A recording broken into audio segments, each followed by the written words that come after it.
Hello, GovCon winners, and welcome back to my channel. My name is Dr. Kizzy Parks, and I am here to help you find, bid, and win profitable government contracts because I have been awarded well over $50 million. But y'all, there are some things I wish I knew a little earlier when I first started out as a government contractor in my 20s.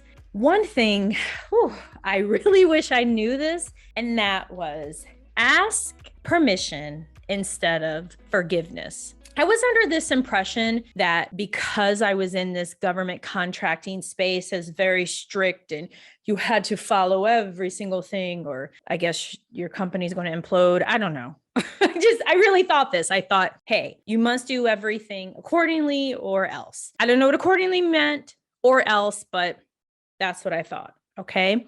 And what I actually have learned along the way is there's so much gray, y'all. There are contracts where my flagship company won them, and it would ask for maybe a monthly report, a plan, some type of project plan, another project plan, maybe biweekly reports, maybe some type of kind of contract closeout report. And there are contracts that we've had where the agency was like, yeah, we don't want really any of that. Just a monthly report is fine. Okay, that's beautiful. Ask permission instead of forgiveness. Meaning when you have a kickoff call or any type of ongoing calls with your government clients, you're asking them, hey, I just want to make sure according to the contract, you want dun, dun, dun, dun. Is that correct? According to the contract, you want your invoice submitted to this system. Is that correct? Do you have a preference for a monthly report? Do you have a preference for an invoice? Because now you're asking permission. And what happens when someone asks you permission? It kind of feels good. It does. It shows, oh, wow, they kind of care about what I have to say.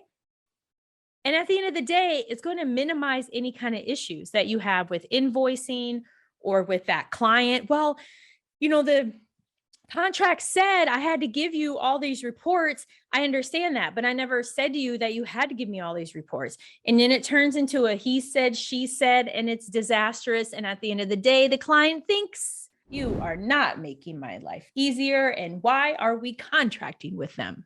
And that's not what you want. Ask permission. Always. Nothing wrong with it because there's always preference. Even within the same agency, there's preference. How would you know what the preference is? Ask permission. Ask. Lots of asking. When I first started out, I thought, hey, it would be great to pay all my vendors when they said they want to be paid, pay employees, 1099, subcontractors every week, or maybe every other week, but definitely one or the other. If someone said they wanted to be paid on a Tuesday, I was rushing to pay them on a Tuesday. And what ended up happening is it took a toll on my cash flow. It was horrible because of this and many other things. I ended up with well over $600,000 of debt. Yes, I did. I'm happy to say that's not the case. Not the case anymore, but I did. Because I was just making all of these decisions based on making people happy, not thinking about, I am the business owner. How can I operate accordingly to make sure I have cash every single month to meet all of the account receivables that were out there? So what I ended up doing was switching to monthly payments. The last day of the month, the majority of the team, my flagship company, they're paid. They were notified of the change. They were notified months in advance so that they were prepared for it. Anytime there's any kind of subsequent change, they're notified. For those who are new, they're notified. So there's no surprises. And it really helps out because typically in government contracting, you invoice every month. So why not? Why shouldn't they match? Why should I, as the business owner, have to suffer because Jones Consulting pays every 2 weeks? I'm the business owner.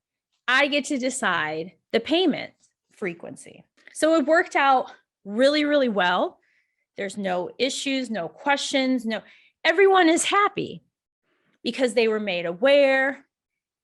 They receive it electronically, and it also has freed up the cash flow problem with the flagship company. I'd also like to add, when it comes to vendors, you can ask for flexibility.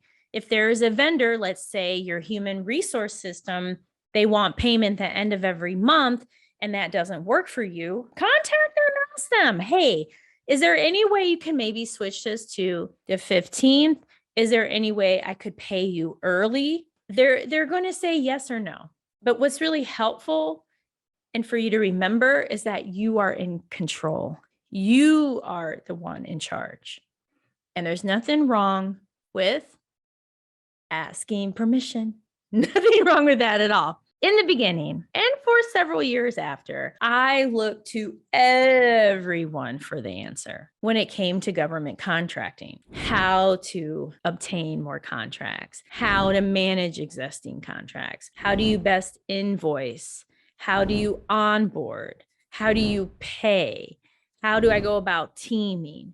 Oh, should I have an office? Not have an office. I reached out to every single person. Thankfully, I never spent a ton of money on the office because that was definitely pushed on me by many, many mentors, as well as my organizational structure. Many said I needed to have a business development person. I needed to have a full-time bookkeeper. I needed to have full-time HR. I needed a full-time recruiter.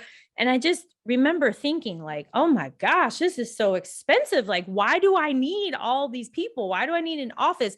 Why do I need all these things? Well, this is what I've done. This is what works for me. This is what I've done. This is what I've done. And it was just all these voices just coming at me, all these mentors. And the thing is, when it comes to a mentor, they're able to share with you what helped them, what made them successful. And often it's based in their preference, their personality, maybe what their mentor shared with them that they should do based on their experiences. It doesn't mean that their advice was right or wrong. It was a matter of, I needed to trust myself. I needed to stop doubting myself. I needed to just scream and accept and put out to the energy, to the world. I know what I want. And even if I don't know, I'm going to figure it out. And it's okay. It's okay. And that's what I needed early on. I didn't need a full-time HR person and recruiter and bookkeeper. Why? Turnover was like less than 3%. What's the full-time HR person going to do all day? Yeah, nothing. What are they going to do? What are they going to do? Why would I need a full-time recruiter? There may be a few openings a month. What would the recruiter do all day? What was the point of having an office building? So I could brag to my friends and family and say, hey, look, that's my office building that I was renting, because these mentors didn't own their office buildings. I just assumed because they were older, definitely had more tenure, and they have these multi-million-dollar businesses, hey, they must know what they're talking about because it's worked for them. What their information did for me, it helped me grow. And I really started to change my lens and look at things as a buffet opposed to a prefix menu. When I made that switch and I just owned who I am and what I really wanted and what I didn't want and trying to figure out the gray, things really took off. So all my amazing GovCon winners, until next time, I know you know, but first check out the free download. Please check it out, profitablecontracts.co. And now, y'all, we can chime in, or if you're new, don't forget, everything is possible.